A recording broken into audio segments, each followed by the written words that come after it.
자, 우리 본문 말씀을 중심으로 집에서 도망 나온 다윗이라는 제목으로 오늘 본문 말씀을 좀 묵상해 가겠습니다. 여러분, 시편 150편 중에서 과연 다윗이 지은 시편이 몇 편일까? 이렇게 조사를 해봤어요. 그랬더니 표제의 다윗, 표제가 뭔지는 아시죠? 이 시편의 맨 위에 보면 조그만한 글씨로 써져 있어요. 사실 이 글씨는 사실은 표제가 아니고 히브리 원문 성경에는 1절로 되어 있습니다. 근데 우리말 성경에는 그게 배경이라든지 어떤 그 음악적인 내용을 담고 있기 때문에 그걸 따로 뽑아내서 표제라는 이름으로 딱 붙인 거예요. 근데 그 표제에 다윗이 지은 시라고 분명하게 기록된 게 73편이에요.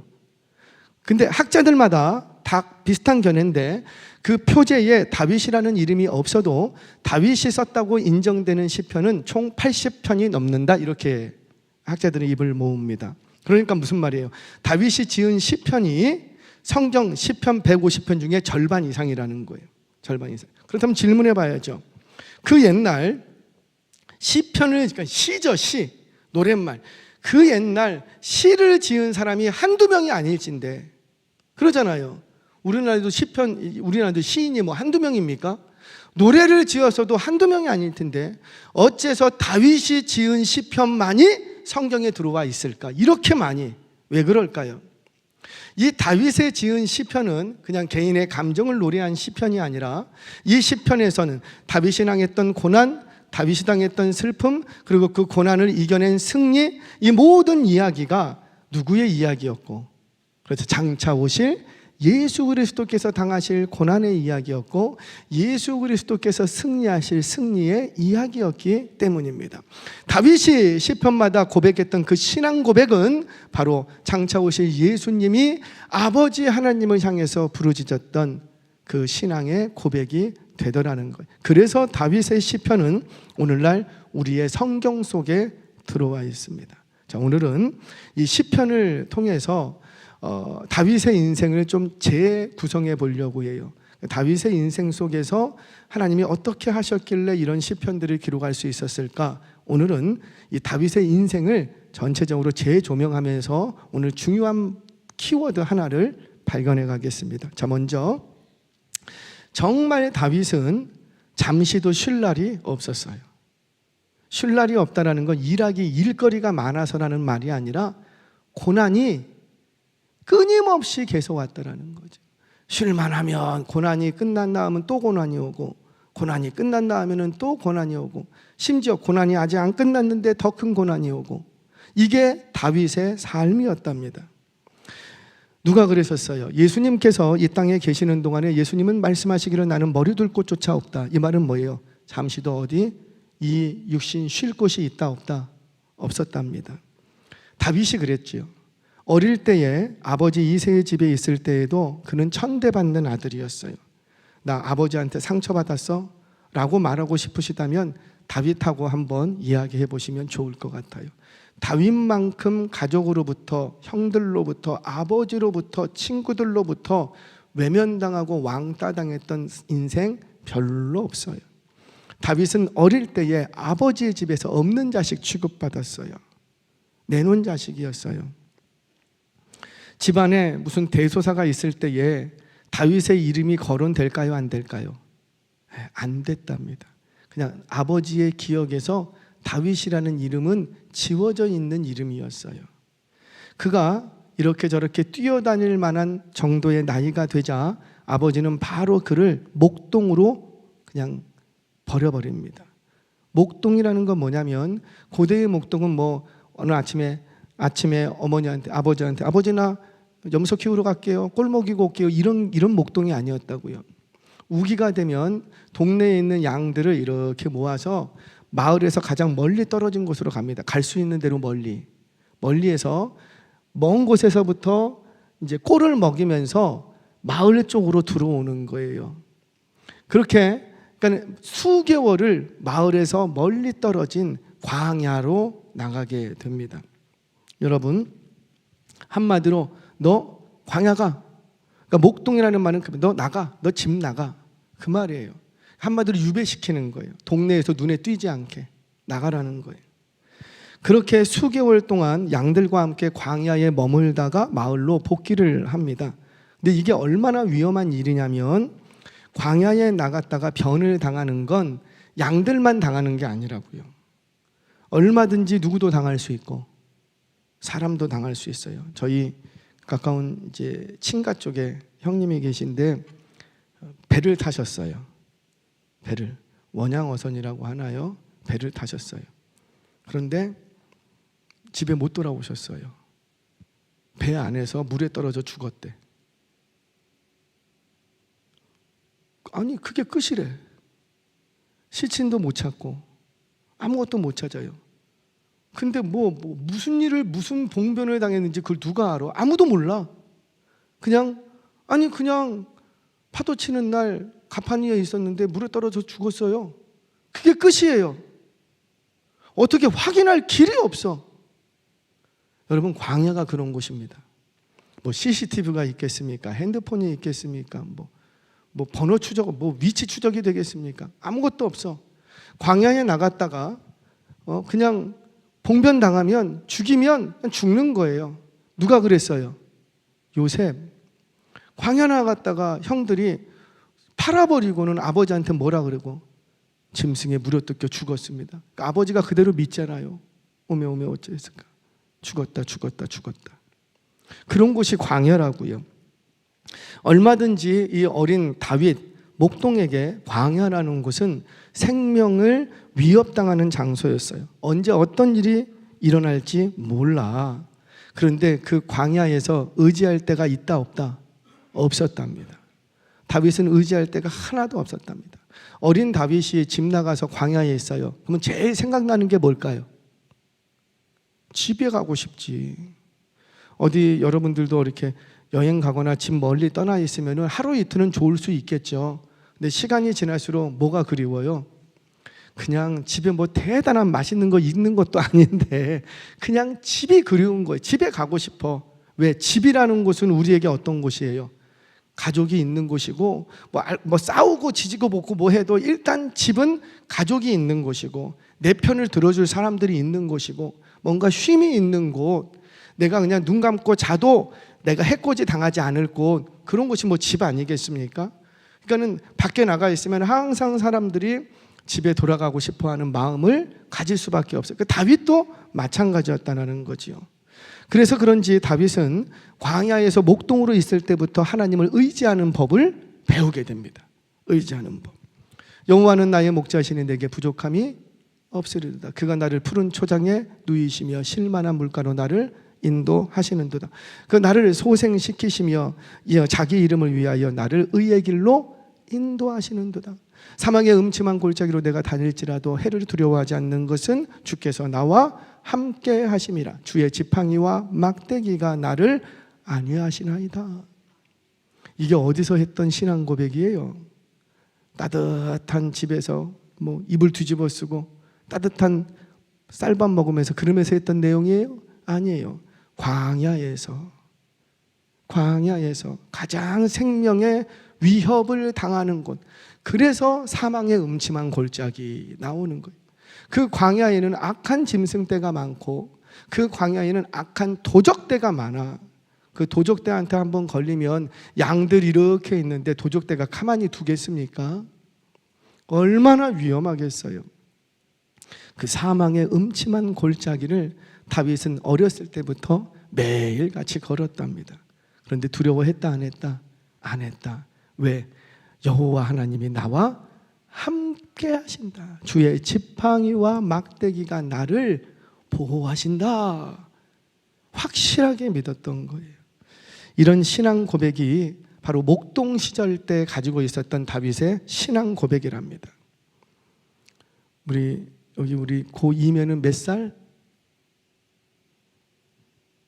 고2면은 몇 살? 본인들 몇 살? 18? 18. 다윗은 17. 17 다윗이 그런 믿음을 가지고 있었더라는 거죠. 그런 믿음. 근데 그런 믿음은 그냥 생긴 게 아니라는 거예요. 온실의 화초로 자라면서 부모님이 다 해주는데 그런 신앙의 사람으로 자랄 수는 사실 없어요. 어디로 내팽개쳐져야 되냐면 광야로 들어가야 되는 거예요. 사랑하는 여러분, 바로 이 다윗의 신앙 고백이 저와 여러분 우리들의 젊은이들의 고백이 되기를 축복합니다. 지금 혹시 내가 광야 가운데 던져졌습니까? 바로 그 시간 낭비하지 마시고 바로 그 시간이 광야로 나를 집어넣으신 그 시간이 바로 하나님께 더욱 친근히 하며 우리의 신앙을 더욱 정결하고 고결하게 더욱 정금 같게 만드는 시간 되어지시길 주의 이름으로 축복합니다. 자, 그런데 다윗은 목동으로 있을 때에 이미 하나님의 마음에 쏙 들었어요. 목동으로 있을 때 쏙 들었어요. 그래서 하나님이 기회를 보십니다. 이거 왕으로 세워야 되겠는데, 왕으로 세워야 되겠는데 왜 내 마음에 쏙 들어? 그러니까 하나님께서 일을 하나 벌리시죠. 그게 뭐였어요? 누구와 싸우는 것이었고 골리앗과.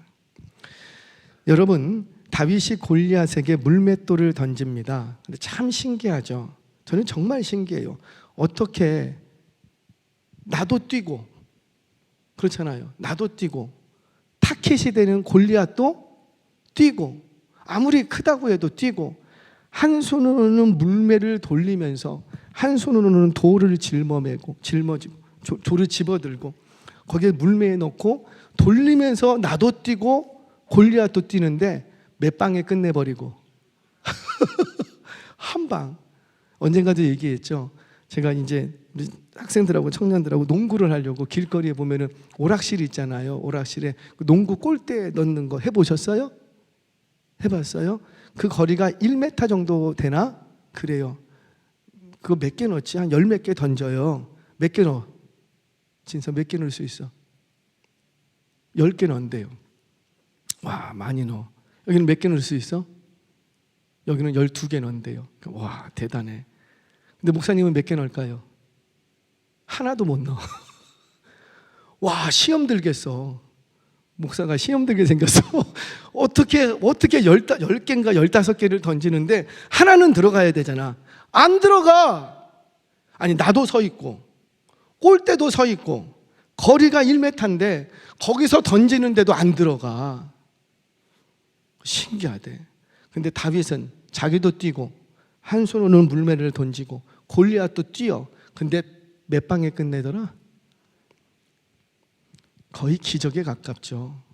물론 다윗은 그런 실력을 갖고 있었어요. 근데 실력이 있다고 해서 한 방에 끝내는 건 그거는 그냥 자기의 실력만으로 되는 건 아닌 거예요. 누가 하시는 것이라? 하나님. 아멘이십니까? 한 방에 딱 맞고 골리앗이 쓰러집니다. 죽은 건 아니에요. 쓰러집니다. 그러니까는 재빠르게 다윗이 가서 어떻게 하고 그 골리앗의 칼을 빼들어서 목을 쳐버렸던 거예요. 여러분, 이때 다윗이 물맷돌로 골리앗을 이긴 걸까요? 아니에요. 그렇게 생각하시면 오해예요. 물맷돌을 던지기는 했어요. 그러니까 던지는 행위는 있었지만 물맷돌보다 먼저 날아간 게 있어요.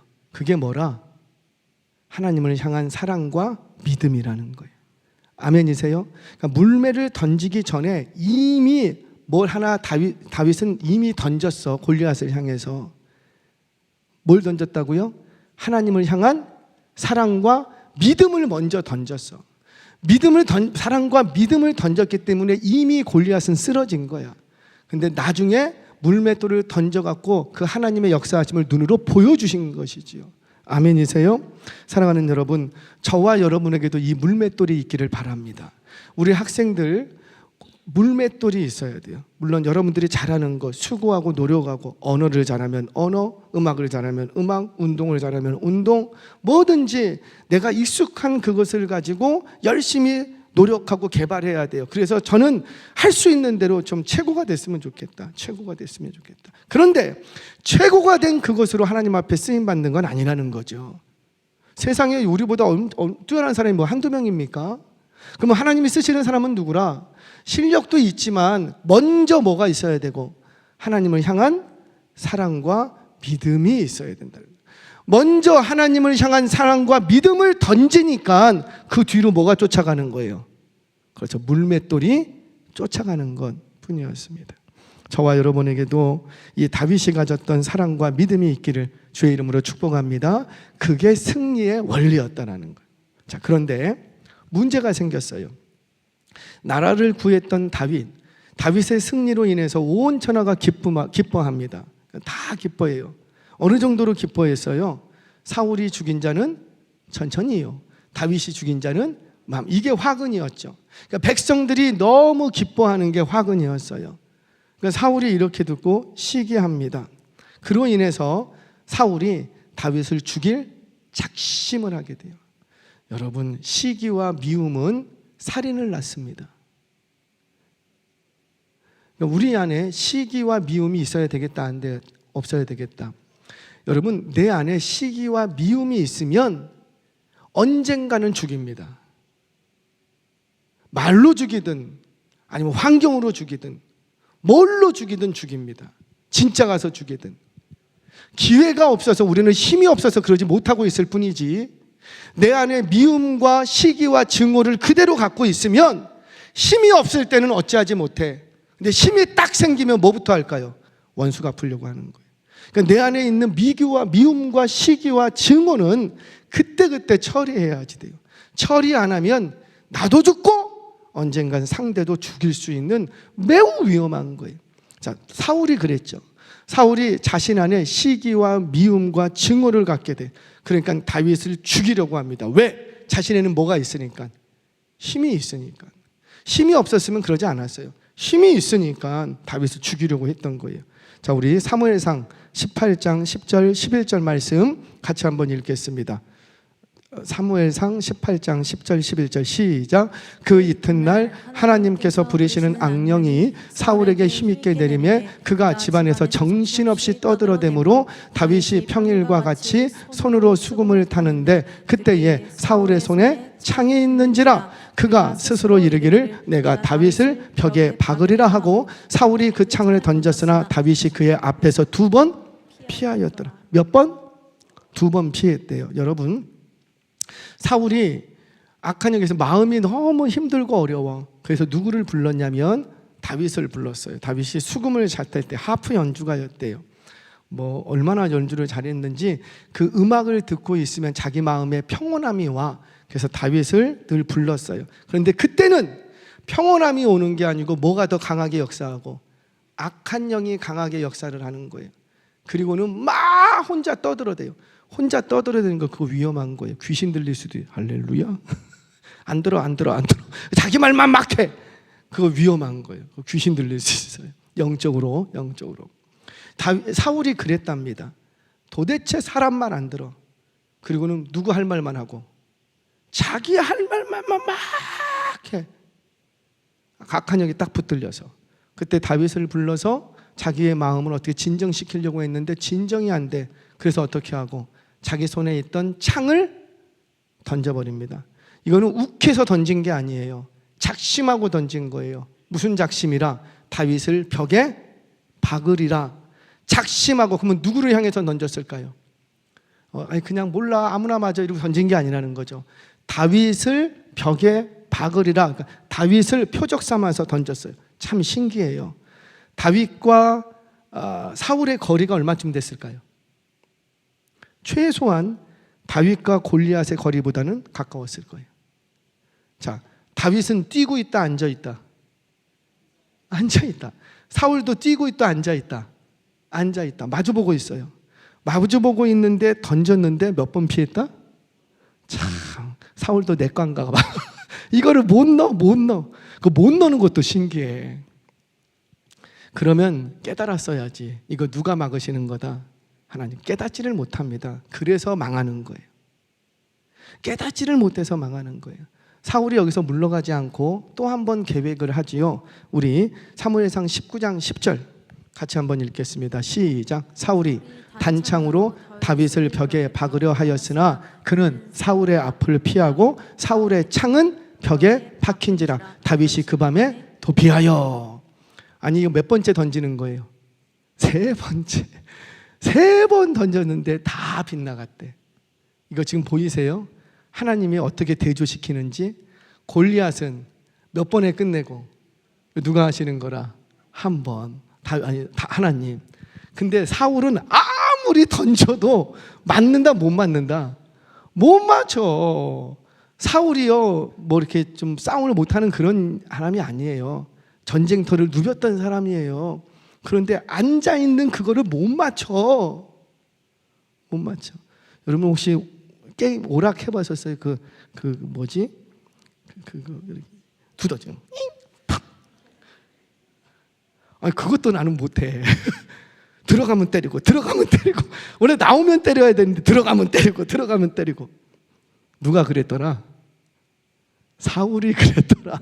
그 앞에 있는 걸 못 맞춰. 이거 누가 하시는 거예요? 하나님이 하시는 줄 믿으시기 바랍니다. 하나님이 함께 하시니까. 사랑하는 여러분, 이게 바로 은혜죠.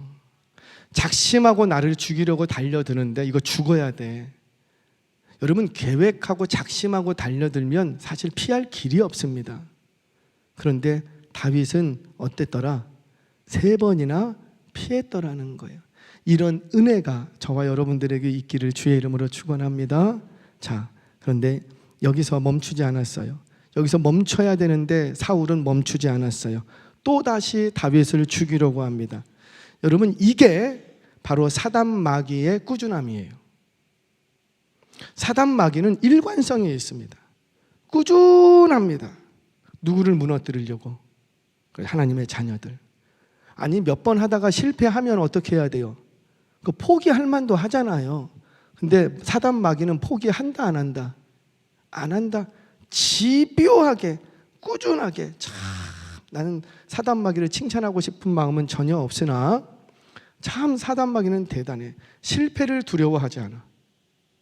실패해도 또 던지고 실패해도 또 던지고 실패해도 또 던지고. 언제까지? 맞을 때까지. 대단하지 않아요? 우리 같으면 하다가 포기할 텐데 사단 마귀는 포기라는 게 없어. 사단 마귀는 하나님의 자녀들을 하나님께로부터 떨어뜨리기 위해서, 우리가 가지고 있었던 믿음을 실족시키기 위해서 지금까지도 무던히 공격합니다. 목사를 공격할까요 안 할까요? 합니다. 내가 어제 승리했다고 오늘은 공격 안 할까요? 아니라는 거죠. 계속 꾸준하게 내가 무덤가에 들어갈 때까지도 아마 나를 공격할 거예요. 누구를 놓고 그랬어요? 심지어 모세의 시신을 놓고도 사단 마귀는 끈질기게 하나님 못 가져갑니다. 우리 겁니다. 끈질기게. 그게 사단 마귀의 집요함이에요. 그러니 주께서 말씀하십니다. 깨어있으라. 깨어있어라. 파수꾼의 경성함 같이 깨어있어라. 파수꾼은 깨어있어야 되는데 언제까지 깨어있어야 돼요? 새벽이 올 때까지. 이 전쟁 완전히 끝날 때까지. 무슨 말이에요? 이 주님 오시든 내가 주님 앞에 가든 그날까지 우리는 한시도 마음을 놓을 수가 없답니다. 그렇게 사울은 일관성 있게 누구를 죽이려고 했고 다윗을. 자, 이번에는 뭘 하기 시작하냐면 다윗의 집을 포위합니다. 다윗의 집을. 다윗은 사울의 창을 피해서 도망을 했어요. 근데 여러분, 내가 지금 긴급한 상황 속에 도망해야 돼. 그럼 어디로 도망할 거예요? 우리 자매 혜련아, 너가 이렇게 집을 이렇게 밤길을 가는데 어떤 할아버지가 막 쫓아와. 그러면 어떻게 해야 돼? 어디로 도망갈 거야? 경찰서? 파출소? 막 집으로 가죠. 왜? 딱 들어가서 집 타타타타 잠그고 엄마한테 전화하고. 왜? 집이 가장 안전한 곳이거든. 나에게 익숙한 곳. 제일 안전하다고 믿고 있는 것. 보편적으로 집에 가면 엄마 아빠가 있고 가족이 있고 그들은 나를 지켜줄 것을 우리는 확신하기 때문에 내가 위급하고 당황하면 가장 먼저 찾는 곳이 집이에요. 여러분들 교통사고가 딱 났어요. 우리 뭐 이렇게 운전하다가 뭐 퍽 박아갖고 좀 이렇게 있어요. 그러면 누구한테 먼저 전화해요? 목사님? 엄마 아빠 먼저 찾고 남편 먼저 찾고 집으로 먼저 전화하죠. 이게 우리예요. 그러니까 모든 사람은 자기가 위험하다고 느끼면 가장 안전한 곳 한 곳을 택하는데 거기가 어디냐면 집이었어요. 다윗도 역시 마찬가지였습니다. 자기가 위기야, 도망해야 돼. 그러니까 퍼뜩 생각난 곳이 어디예요? 집으로 도망했어요. 그런데 그렇게 도망했던 그 집이 안전할까요? 자, 우리 성경 보겠습니다. 우리 사무엘상 이어지는 11절 말씀 마저 보지요. 같이 읽겠습니다. 시작. 사울이 전령들을 다윗의 집에 보내어 그를 지키다가 아침에 그를 죽이려 하여 한지라. 다윗의 아내 미갈이 다윗에게 말하여 이르되 당신이 이 밤에 당신의 생명을 구하지 못하면 아니하면 내일에는 죽음을 당하리이다 하고, 그러니까 날 밝으면 당신 죽습니다, 그 뜻이에요. 다윗은 그 한밤중에 사울의 칼을 피하여서, 창을 피하여서 집으로 도망했습니다. 왜냐? 집이 가장 나에게 안전한 곳이고 나를 지켜줄 수 있는 곳이라고 믿고 도망했어요. 그런데 도망했지만 사실은 안전한 곳이 아니라 오히려 도간에 든 쥐꼬리였어요. 왜? 집을 딱 포위해버렸어. 도망갈 구멍이 있어요, 없어요? 없어. 광야로 나갔으면 살 길이 있는데, 여기저기 도망갈 구멍이 있는데 집에 딱 들어가니까 내가 가장 안전하고 내가 가장 믿을만하고 나의 몸을 의탁할 수 있다고 생각했던 바로 그곳, 그것이 집이라고요. 그 집에 나의 몸을 의탁했는데 세상에나 그곳이 나를 궁지 가운데 몰아넣는 도간의 쥐꼴로 나를 만들었다는 거예요. 오늘 그 상황이 오늘 이 시편의 배경이 됩니다. 배경. 우리 시편 표제를 한번 읽어볼까요? 표제. 우리 거기 조그만 글씨로 59편 표제 있죠. 우리 같이 한번 읽어보겠습니다. 시작. 다윗의 믹담시. 사람이 사람을 보내어 다윗을 죽이려고 그 집을 지킨 때에. 이제 좀 생각이 되세요? 상상이 되십니까? 지금 그 집을 포위했어요. 누구를 죽이려고? 다윗을 죽이려고. 이거 끝장납니다. 집에 불을 지르든 딱 지키고 서서 불 질러버리면 어떡해요? 뛰쳐나오면 죽이는 거예요. 들어갈 필요도 없어요. 완전히 막다른 곳이에요. 자, 이때 다윗이 그런 긴박한 상황 속에서 했던 고백이 뭐냐면 바로 이 고백입니다. 무슨 말이에요? 다윗은 자신이 가장 안전하다고 생각했던 그곳으로 도망은 했으나 아니라는 것을 알았다는 거죠. 내가 정말 내 몸을 의탁하고 내 생명을 지킬 수 있는 안전한 곳은 집이 아니라 어디라? 여호와 하나님. 아멘이세요? 그걸 지금 고백하는 거예요. 자, 9절 말씀 한번 보겠습니다. 9절 시작. 하나님은 나의 요새의 신이 그의 힘으로 말미암아 내가 주를 바라리이다. 하나님은 나의 뭐라? 요새래요. 요새. 우리 17절 말씀도 마저 읽겠습니다. 시작. 나의 힘이시여 내가 주께 찬송하오리니 하나님은 나의 요새이시며 나를 긍휼히 여기시는 하나님. 왜 하나님을 향해서 자꾸 요새라 요새라 요새라 왜 그러는 거예요? 바로 자신의 몸을 의탁하고 가장 안전한 곳, 집이 아니라 누구의 품 안에? 하나님의 그늘 아래에 있는 것이 가장 안전한 것이다. 여러분, 믿음이라는 게 뭘까요? 믿음이라는 것은, 이번 주에 라합의 믿음에 대해서 설교를 할 거예요. 여러분, 믿음이라는 것은 내가 가장 안전하다고 여기는 그 집을 도망 나오는 거예요. 집 나가라는 소리가 아니에요. 오해하지 마시고, 내가 이제껏 여기는 안전해, 내가 이거를 가지고 있으면 안전해, 내가 이거를 모으면 내가 안전할 수 있어, 내가 느끼기에 안전하다고 내 몸을 의탁했던 그 집을 도망 나오는 것이 진짜 믿음이라는 거죠. 여러분, 라합의 믿음을 통해서 믿음을 얘기할 건데, 여러분, 믿음이라는 건, 라합이 보여준 믿음이라는 건 뭐냐면 내가 지금껏 의지했던, 친구라고 여기고 나의 안식처라고 여겼던 그 집을 떠나는 거예요. 그게 믿음이에요. 그 집을 배신하는 거예요. 그리고는 주인을 바꾸는 거예요. 주인을 바꾸는 배신자. 그 진짜 믿음의 사람들은 배신자라는 낙인이 찍혀 있습니다. 우리 다 배신자 아니에요? 누구를 배신했어요? 세상을 배신하고 아버지 마귀를 배신하고 그렇게 줬던 세상을 배신하고 누구에게로 돌아선 거예요? 하나님께로. 이번 주에 라합의 거짓말에 대해서 좀 공부를 하면서 말씀을 나눌 거예요. 거짓말 해야 될까요? 말아야 될까요? 말아야 돼요? 해야 돼요? 근데 라합은 어떻게 했어요? 순 입만 열면 거짓말이었어요. 이걸 어떻게 받아들일 것인가? 사실 거짓말이 중요한 건 아니에요. 이번 주에 그 교회 와야 되겠다, 안 와야 되겠다. 반드시 와야 되겠다. 여러분, 라합이 보여준 믿음은 뭐냐면 배신하는 믿음이었어요. 확실히 하나님이 나의 피난처 되는 것을 믿기에, 확실히 하나님이 나의 구원이 되는 것을 믿기에 이전에 내가 붙들고 있던 모든 것들을 배신해버립니다. 모든 것들을 다 버려버립니다. 그리고는 등지는 거예요. 그래서 진짜 믿음의 사람들, 구원함을 얻는 믿음의 사람들의 등 뒤에는 표딱지 하나가 붙어 있는데 그게 뭐라? 배신자. 그래서 사단 마귀가 그렇게 우리를 죽이지 못해서 안달인 거예요. 저 배신자들. 이전에 줬던 것들, 내게는 너밖에 없어 라고 생각했던 그 모든 것들을 배신하는 것, 그곳으로부터 나오는 것, 뛰쳐나오는 것, 그게 믿음이라는 거예요. 다윗이 오늘 이 사건을 통해서 우리에게 보여주는 것이 바로 그겁니다. 자신이 가장 안전하다고 여겼던 집을 버리고 도망 나옵니다. 그리고는 유대 광야로 딱 피신을 하는 거예요. 그리고 고백하는 게 뭐라? 유대 광야로 들어가면서 나의 피난처, 나의 요새는 집이 아니라 누구밖에 없다? 하나님이셨다. 이 고백이 저와 여러분의 고백이 되기를 주의 이름으로 축원합니다.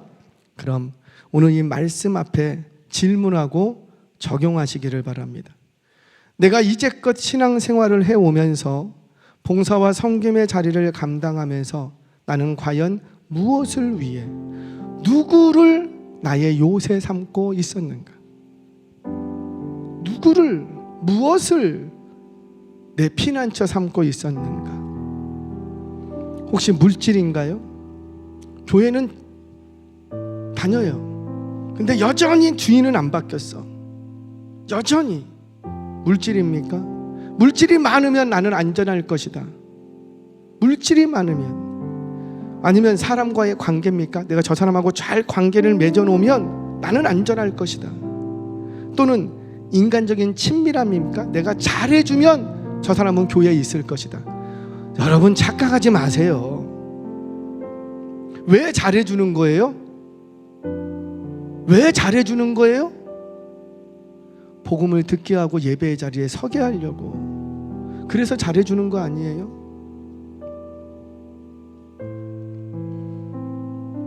그런 식으로는요 절대로 신앙 안 자라요. 얘가 이거라도 해야 교회 옵니다. 그랬더니 그거 안 하니까 어떻게 돼요? 교회 안 와요. 죄송하지만 다음부터 절대 안 와요. 혼자 내버려 두세요. 왜? 교회를 알아버렸어. 차라리 몰랐으면 교회를 오는데 숱한 세월 속에 교회를 알아버렸어. 근데 숱한 세월 속에 자기 마음속에 있었던 건 뭐냐면 상처밖에 없어. 그러니까 교회를 안 와요. 저는 우리의 자녀들, 우리의 청년들, 특별히 정말 이 사람을 내가 믿음으로 세우고 싶다, 그러면 일부터 시키지 마시고 예배의 자리부터 있게 하시기 바랍니다. 예배의 자리에 먼저 있고 거기서 떠나면 또 예배 자리로 불러놓고, 떠나면 또 예배 자리에 불러놓고, 예배자로 먼저 해놓고 그리고 이것도 하고 저것도 해도 돼요. 우리는 근데 생각하는 게 이거라도 해야 이 사람이 옵니다. 맞아요. 물론 그렇게 해서 예수님 만나는 사람도 있겠죠. 저도 중학교 1학년 때 수련회 왜 갔어요? 그 누나 때문에 갔어요. 그 누나 때문에 갔어요. 그런데 그 누나 때문에 갔다가 누구를 만나버리고. 그렇죠. 그런 경우들이 있지요. 근데 많은 경우는요, 순서를 바로 정해야 된다는, 순서를. 내가 잘해주면 우리 교회에 있을 것 같다. 내가 잘해주면 얘 구원받을 것 같다. 천만의 말씀이에요. 하나님께서 아브라함을 부르시고 믿음의 조상으로 세워가시는데 첫 번째 했던 게 뭐예요? 명령이 너의 본토와 친척과 아버지의 집을 떠나라. 그리고 내가 보여줄 그곳을 본토 삼고 내가 보여줄 그곳을 너의 집으로 삼아라. 베드로, 예수님 만나니까 뭐부터 던져버리고, 나에게 가장 안전하고 내 미래를 보장해 주겠다고 생각했던 그물을 던져버리고, 배를 던져버리고 예수님을 쫓습니다. 삭개오, 세리 삭개오예요. 그의 안전을 보장해 줄 수 있는 건 뭐밖에 없고 돈밖에 없어요. 근데 예수님 만나고 나니까는 돈을 떠나버립니다. 여러분들은 과연 예수님 만나고 무엇을 배신했습니까? 무엇을 떠나셨습니까? 이제껏 내가 이거 있으면 안전하다고, 요거 했으면 나는 괜찮을 거라고 생각하고 믿고 왔던 게 뭡니까? 죄송해요. 그거 빨리 버리셔야 돼요. 그리고는 다시 여러분, 단추가, 여러분 와이셔츠를 이렇게 하다가요, 보니까는 이게 삐뚤어졌어. 그러면 어떻게 해야 돼요? 다 풀어야 돼요. 중간에 어떻게 하려고 안 돼요. 왜? 여기서부터 잘못됐으니까. 다 풀고 어떻게 해요? 첫 단추부터 다시 끼워야 돼요. 귀찮아도, 힘들어도, 괴로워도, 창피하고 쪽팔려도 첫 단추부터 다시 끼워야 되는 거예요. 그러지 않으면 올곧게 될 수가 없습니다. 아무리 어떻게 하려고 해도 되지를 않아요. 저는 오늘 이 밤에 여러분들이 기도하면서 내가 여지껏 신앙생활하면서 하나님 말고 다른 방편을 나의 위안 삼지는 않았는가, 나의 안전한 피난처로 생각하고 있지는 않았는가 스스로 돌아보시고, 그랬다면 오늘 그곳으로부터 빨리 도망 나오셔서 하나님께로 딱 달라붙어 있을 수 있는 저와 여러분 우리 모두 되시길 주의 이름으로 축원합니다.